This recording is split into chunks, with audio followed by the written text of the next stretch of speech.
Hello, everybody. Welcome to African Dream TV. My name's Nana Yao, and today's video, I'm essentially going to be talking about how it feels to be back in the UK.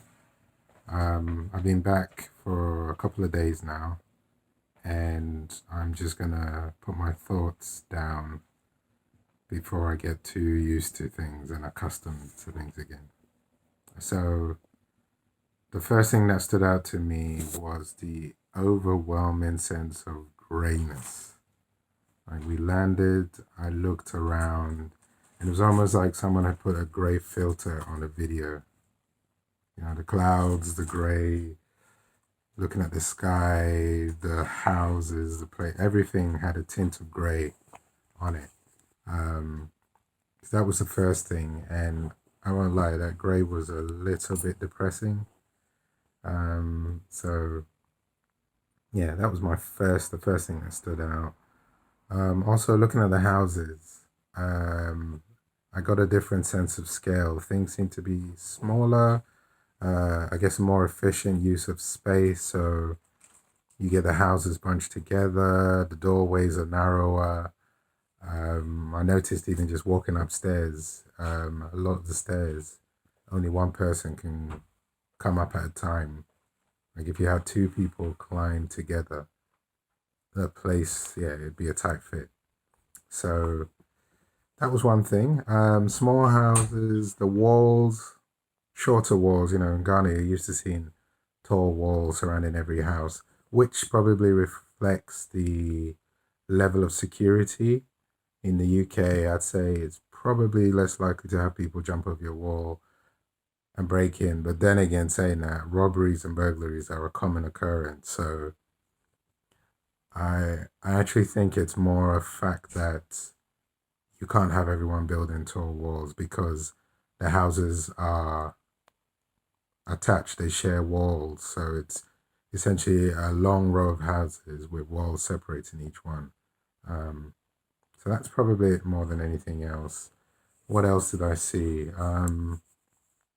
There was a lack of dust, that famous red dust that is everywhere in Ghana. It almost accentuated the contrast in color because as opposed to the red dust and the sunshine and the vibrant colors, there was a lack of dust and also the extreme grayness. So that was interesting. Um, I also got a sense of order here that I don't have in Ghana. For instance, looking out the car window on the way home from the airport, I noticed a young tree had been planted, and beside the tree there were two poles next to it with rubber supports to make sure that the tree grows straight. And there might be places like that in Ghana, but I just wouldn't imagine that attention to detail or something so orderly. Um, which at the same time I saw side of a building with the paint peeling off, a bit of decay, and I was actually surprised because I'd associate a lack of maintenance with Ghana more so than the UK. My impression of the UK is, you know, everything's well maintained to a certain extent, and you know, people don't let things deteriorate. So when I did see that wall with the paint chipping, I mean, it might have been an abandoned building for all I can tell, but it struck me as unusual. So that's interesting that I'm feeling this way. Um, CCTVs. I saw a lot of the CCTVs and speed cameras and the rest, and you know the whole surveillance state. And it came back to me that yep, you're being monitored. Everything you do is being recorded. And I mean, I don't mind so much, but I could understand if someone felt slightly more oppressed, or you know the whole Big Brother's watching vibe. Whereas in Ghana, it's you know, aside from people's houses or for security for buildings or banks and rents. Yeah, you're not going to see that. There's no speed cameras, um, parking attendants. You're not going to get a ticket for parking. You know, double yellow line, single. So I guess it hit me again, all the rules and restrictions that are in place here, for better or worse. In some cases, for better. In some cases, they're just money generating schemes. You know who you are, Park. Anyway, yeah. So, not oppressive as such, but it certainly made me aware that, yes, you're in a more regulated, a more, there's more government intervention, if you will. So there was that. Last thing I'd say that stood out to me is we drove by some church buildings that were quite old, and it gave me a sense of how old London is and how, I guess, mature. Yeah, how mature everything is, which is good to a certain extent. It's mature, it's well established and stable. The negative side of that is it's less likely to change and less, what's the word I'm looking for? Less vibrant. Um, and on the plus side, it's less chaotic.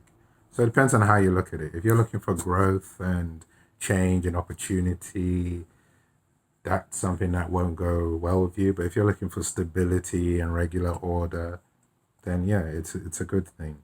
So that was it. Oh, and the last thing I noticed is the way people walk.